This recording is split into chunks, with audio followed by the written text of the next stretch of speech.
Hello students, my name is Gaurav Bansal and here we are with the second session of our series Prelims Skilling through the PYQ previous year question. So here we pick up a theme and then we discuss several PYQ previous year questions on that, and the purpose of this session is to understand the broader criteria on the basis of which questions are selected, the idea on the basis of which you can do your future preparation, because directly none of these questions is going to be asked. So we are not just interested in their solution, we are trying to understand what if there is a tricky question in which there is more than one option which is appearing to be correct. What if there is a question in which we can't figure out, okay, we have idea but we can't figure out the exact answer, then it also helps us understand on what basis topics are chosen. So it helps us in all these. So the theme is economic measurements. Now, whenever we talk about economy, in economics, statistics or data have a significant importance. So if you look at the social sciences, the humanities, economics is one of that subject which is purely based on statistics, which is almost purely based on data. Without data validation, none of the theory has value. Just like science. That is why economics is often called to be half arts and half science. So data is of fundamental importance. We want to argue India is growing, we have to support it through data that our real GDP is growing at certain minimum rate. If we want to argue that India is doing very well on poverty, we have to produce number of indicators. So everything should be measurable. So measurable things are covered under the topic of economic measurement. And when we talk about measurement, there are many key indicators which become very important. For example, GDP. GDP measurement is a very important fundamental topic. Inflation, so in which CPI, WPI, all these topics come. So that is also very important. Similarly, unemployment measurement. Similarly, health and family survey measures so many important things. Nowadays, we talk about multidimensional poverty. The Niti Aayog has given us state rankings. So far, these have not been even asked. So for you preparing for the examination this year, Niti Aayog rankings, for example, are very important.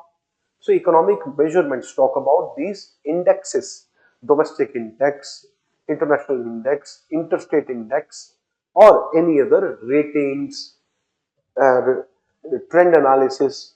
Okay, so that anyways is of important, not just in PT, even in mains. You have to justify your arguments with the help of data. Okay? For example, if I argue that in Punjab there is a very big problem regarding the debt, so I have to justify that Punjab is 47% debt, whereas states are suggested to have 20% debt to GDP ratio. For a state, the target given by Finance Commission is 20, but Punjab is 47, more than double of that, and that is a big problem. And where is Punjab compared to other states? Punjab is at number 2, number 1 state in debt to GDP ratio, and here number 1, number 2 is a bad thing. We want to be last in that list. So number 1 is Arunachal Pradesh. It is understandable with Arunachal Pradesh because there are very limited revenue resources if Arunachal has debt. But Punjab, why? So anyways, you got the idea that we have to talk about anything, even the political crisis we want to discuss or economic crisis we want to discuss, we have to talk about certain data. And all of that are here. Now in our examination, how many questions come from that? Economic measurement. So if we look at the broader theme of GDP, if we look at the broader theme of inflation, if we look at the broader theme of unemployment measurement, money supply measurement, and the international ranking indexes, about 3 to 4 questions can come which are related to this topic. Okay. Now let us look at the question. The importance of the theme I have already covered. Now question number 1 is about human capital formation. So human capital formation is a development strategy. It's a question from development economics. Now, what is the measurement corresponding to human capital formation? That is Human Development Index. There are many more indexes, but human development is the most well known. Okay. So on this topic, human development index can be asked. PQLI used to be there. Similarly, many others. This question is not talking about specifically the measurement, but the broader concept. So individuals of a country, so we have to talk about The concept is better explained in terms of process which enable. So, with human capital, which of the following should happen? That's the individuals of a country try to accumulate more capital. No, that is incorrect. It's not about the capital accumulation. Increase in the knowledge, skills levels, and capacities of the people of the country. That is correct. Human capital. Now, approach talks about human being as very important asset of the nation, and we need to develop those assets further. We can increase, enhance the value of those assets. Just like we have a raw diamond's value increases multiple times when it is polished. Just like we have people with better education, better nutrition, better health facility, their talent can increase multiple times. So, increasing the knowledge, skill level, and capacity. Accumulation of tangible wealth, this is wrong. This is same as almost point number one. Tangible wealth means something which is finite, something which is physical, visible. Okay. So, accumulation of intangible wealth. Intangible wealth means something which is not visible. The wealth which you acquire, internalize within you. Your experience is your intangible wealth. Your learning, your skill is your intangible wealth. Okay. So, accumulation of intangible wealth is important. So 2 and 4 are related to each other also, and these two should be corrected. 2 and 4. Question number 2. Increase in absolute and per capita real GNP do not cannot a higher level of economic development if the background to the question. Generally, we say a country is growing well if its GDP is growing. If GDP is doing well, it is argued production is increasing, and with more production we have more available with us and our physical well-being is more. That is the argument. Now, many people argue, and very fairly they argue, that GDP itself is not good enough because that might increase because of population. Because of population increase, production can increase. There are more people to work. So you have to look at per person output.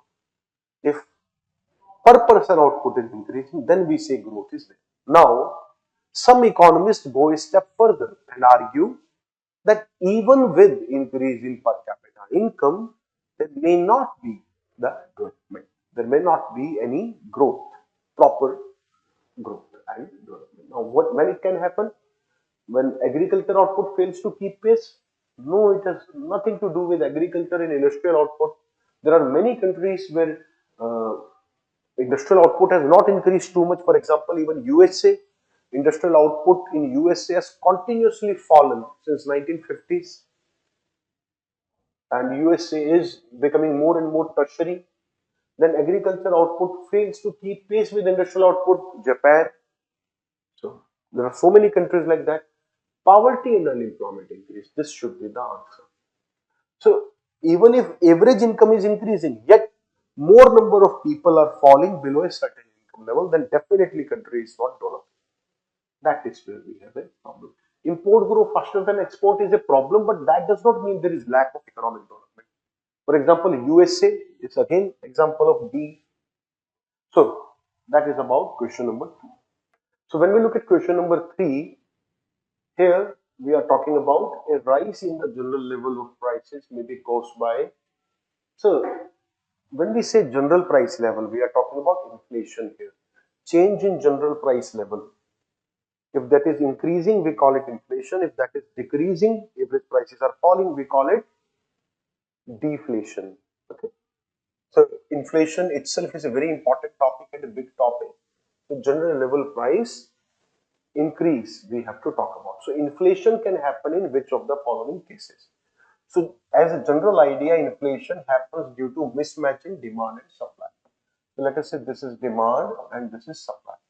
If our demand increases and supply remains the same, then what happens? Demand can increase without increasing supply. Why? Because a lot of people have got extra cash from outside. Government is creating subsidy. Government is printing money and giving it to people. Now, Production is not increasing, but people are getting more and more cash. With this extra cash, they will go to market and create demand. So this is where demand can increase without increasing supply. There can be number of reasons. If that happens, then so in demand and supply curve on y-axis we have price, on x-axis we have output. So in such a case, if demand increases, there will be increase in price, as we can see. The price level has increased. So this is one of the reasons which can create inflation. The another reason is the demand remains same. There is demand and supply, but supply reduces. If supply reduces, the curve shifts in this manner. So this is supply curve, this is demand curve. Now in this curve, we are moving from point A to B. Here also A to B. Okay. Here A to B is in this manner. In this direction it is going. So prices are rising. So either your demand increases compared to supply, or your supply reduces compared to demand. Then inflation can happen. Okay. Now let us look at the options. First, an increase in the money supply. So whenever we talk about money supply, its changes can always impact demand and investment. So if money supply increases, then people have more cash to purchase the same products, and hence inflation will happen. This is the same case.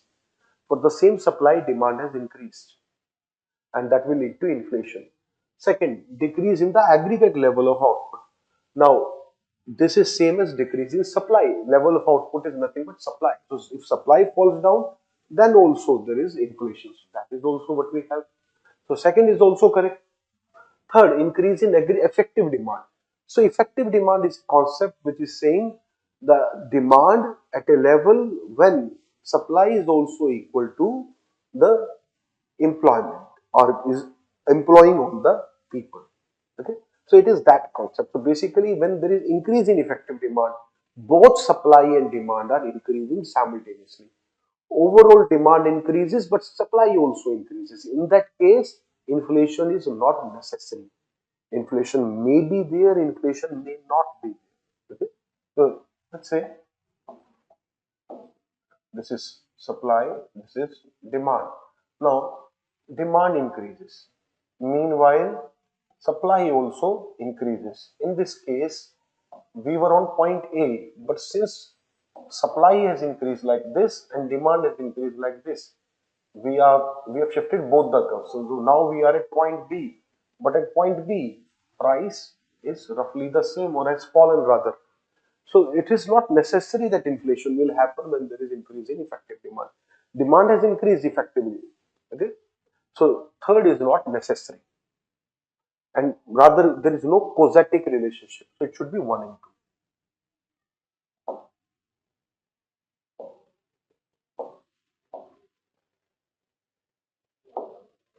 Question number 4. Which of the following is likely to be the most inflationary in its effect? Most inflationary, which creates the maximum inflation. Maximum inflation is created when people get more and more money, but in market supply is not there. So everybody want product in the market, but market does not have products.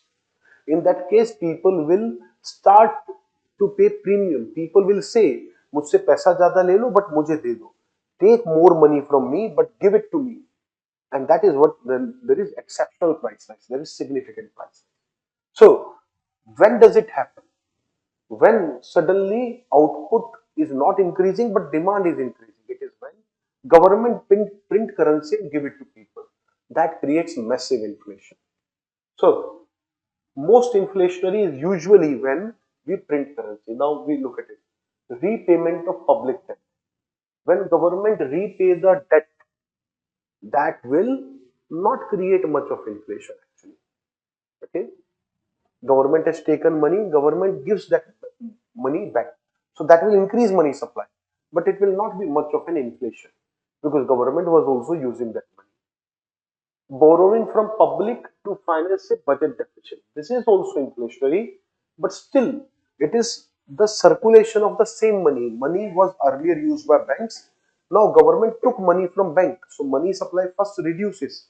Then government use that money and introduce again. So same money supply is circulating. That also create inflation, but very less. Third, borrowing from bank to finance budget deficit. Roughly the same thing, whether it is from bank or public. Okay? It is recirculation of the same money supply. Money supply is not changing. D. Creating new money to finance budget deficit. So if you print currency, that creates the maximum inflation always, and that is going to be the answer. Because in this case, we are adding to money supply. Anything which increases money supply maximum will create the maximum inflation. Fifth, consider the following statements. Inflation benefits the debtor. Debtors are those who have taken loan. Inflation benefits the bond holders. Now, bondholder is one who has given money and taken the bond. In a way, that person is not a debtor. He is a lender or she is lender. They have given money to someone. Bond is issued by someone. Somebody, some company issue bond or government issue the bond. The one who has issued the bond takes the money. Okay? The one who has issued bond takes the money. And the one who will hold the bond, who will keep the bond till maturity, is basically the creditor who has given the money. So in a way, in the first case we are talking about people who have taken loan. In the second case we are talking about people who have given loan. Out of them only one can benefit from a situation. So if there is inflation, what happens? Due to inflation, the value of money goes down, the purchasing power of money goes down. So effectively, if I take 1 crore rupee loan today, under the agreement that I will pay 2 crore rupees 10 years later. After 10 years, I will give back 2 crore. Meanwhile, because of inflation, the value of 2 crore is less than what is 1 crore today. After 10 years, I cannot even purchase the same house for 2 crore rupees. I take loan and purchase a house worth 1 crore today. Clear? After 2 years, I have to pay 2 crore rupees, let us say. But within 10 years, because of price rise, let us say property prices increase 3 times or average inflation is 3 times, means something which was of 100 rupees now become 300 rupees. In that case, effectively you are giving less money to the bank in that day's manner. So it benefits the one who has taken the loan. That's why people take home loan. That is the biggest benefit in the home loan because these are very long term, 25 years, 20 years, 15 years. And in that much duration, the value of the money that they have to pay towards the later years will be insignificant. If I take loan today worth 80,000 rupees per month EMI, I take a home loan. I have a home loan actually. So let us say it is 80,000 rupees per month EMI. With that much money, I purchase a house today. Today, paying 80,000 rupees is a pinch in today's term in 2023, 24 in these years. 80,000 rupees still is significant. But in 2035, when let us say I'm expecting my salary will increase, let us say if it is 3 lakh rupees today, it will increase to 8 lakh rupees. 80, paying 80,000 out of 8 lakh at that time will appear to be much less to me compared to paying 80,000 today out of 3 lakh. So that's what we need to understand. So it always benefits the one who is taking the loan. Okay. So answer is A. Question number 6. Consider the following actions by the government. Cutting the tax rates, increasing the government spending and abolishing the subsidy. In the context of economic recession, which of the above actions can be considered a part of the fiscal stimulus package? Fiscal stimulus is when we want to create some activity, when we want to increase demand in the market, when we want to adjust certain things in the market, encourage markets. Okay? So at that time, anything which increases the budget deficit will be beneficial. So if government spend more money, useful because then more cash will go to public, they will increase demand. Abolishing the cutting the tax rate will benefit people. Increasing government spending will benefit people. Abolishing the subsidy will reduce the money with people. That will not benefit. It should be 1 and 2. This is quite straightforward and it's more of a fiscal policy question. Not. So far, most of the questions are actually very close to the theme. This question was not so close to the theme. We could have asked him, discuss in another topic. Anyways, question number 7. With reference to India, consider the following statement. The WPI in India is available on a monthly basis only. As compared to Consumer Price Index for industrial workers, the WPI gives less weightage to the food articles. So these are correct. Okay. This information. This is a pure factual question. So these type of things also you have to be aware of. For example, do we have multiple types of CPI? CPI rural, CPI urban consumer price index, and do we have other types of measurements also? At what frequency are they used? Weekly CPI, monthly CPI, annual CPI? What frequency they are released? So all of this you need to be aware of. This is all the objective information that is available. So compared to CPI for industrial workers, WPI has much less weightage for food because WPI measures the manufacturing cost, the primary sector cost. It basically tries to measure what is the average increase in the cost of production. And in that measurement, food is not used much in the production part, except a handful of food-based industry or agro-based industry. So only some food will be there in calculation. And that's why WPI always a much lesser shortage. And when we talk about industrial workers, their weightage of food in share is higher. That's why it is very easy to answer. Okay? WPI gives always a very less weightage to food articles. And yes, it is one. So both. Question number 8. Consider the following statement. Other things remaining unchanged, market demand for a good might increase if. Now we are talking about some of the microeconomics. Okay, interesting. Other things remaining unchanged, market demand for a good might increase if. So demand increases when the price falls. Okay, demand increases when price fall. We know this from demand curve or income increase. This also we are aware of. Or price of competitive products increases.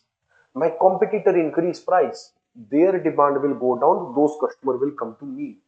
Or my complementary products price increase.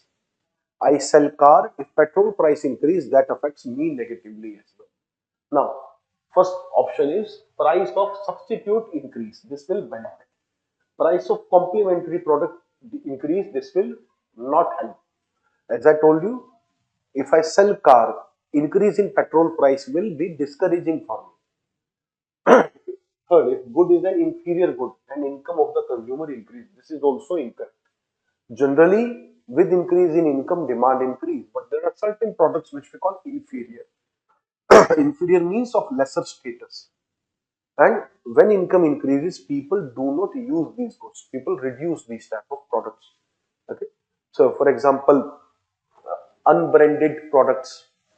With increase in income, demand for unbranded products are likely to decrease. Okay. If price falls, that will benefit. Its price fall. So price decrease, I've already discussed, mentioned. So it should be 1 and 4. That should be the answer. And with this, we have covered this topic.